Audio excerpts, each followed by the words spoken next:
സങ്കീർത്തനങ്ങൾ അധ്യായം 118. യഹോവയ്ക്ക് സ്തോത്രം ചെയ്യുവിൻ, അവൻ നല്ലവനല്ലോ, അവൻ്റെ ദയ എന്നേക്കുമുള്ളത്. അവൻ്റെ ദയ എന്നേക്കുമുള്ളതെന്ന് ഇസ്രായേൽ പറയട്ടെ. അവൻ്റെ ദയ എന്നേക്കുമുള്ളതെന്ന് അഹരോൻ ഗൃഹം പറയട്ടെ. അവൻ്റെ ദയ എന്നേക്കുമുള്ളതെന്ന് യഹോവ ഭക്തർ പറയട്ടെ. ഞെരുക്കത്തിൽ ഞാൻ യഹോവയെ വിളിച്ചപേക്ഷിച്ചു, യഹോവ ഉത്തരം അരുളി എന്നെ വിശാല സ്ഥലത്താക്കി. യഹോവ എൻ്റെ പക്ഷത്തുണ്ട്, ഞാൻ പേടിക്കയില്ല. മനുഷ്യൻ എന്നോട് എന്തു ചെയ്യും?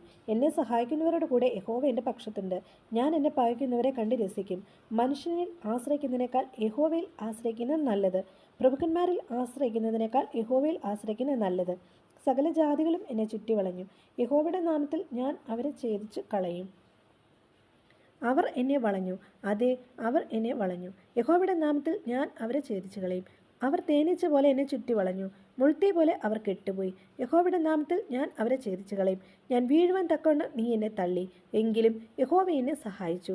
യഹോവ എൻ്റെ ബലവും എൻ്റെ കീർത്തനവും ആകുന്നു. അവൻ എനിക്ക് രക്ഷയായും തീർന്നു.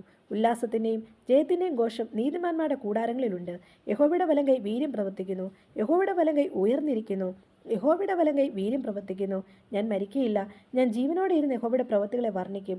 യഹോവ എന്നെ കഠിനമായി ശിക്ഷിച്ചു, എന്നാലും അവൻ എന്നെ മരണത്തിന് ഏൽപ്പിച്ചിട്ടില്ല. നീതിയുടെ വാതിലുകൾ എനിക്ക് തുറന്നു തരുവിൻ. ഞാൻ അവയിൽ കൂടി കടന്ന് യഹോവയ്ക്ക് സ്തോത്രം ചെയ്യും. യഹോവയുടെ വാതിൽ ഇത് തന്നെ, നീതിമാന്മാർ അതിൽ കൂടി കടക്കും. നീ എനിക്ക് ഉത്തരമരളി എൻ്റെ രക്ഷയായി തീർന്നിരിക്കാൻ ഞാൻ നിനക്ക് സ്തോത്രം ചെയ്യും.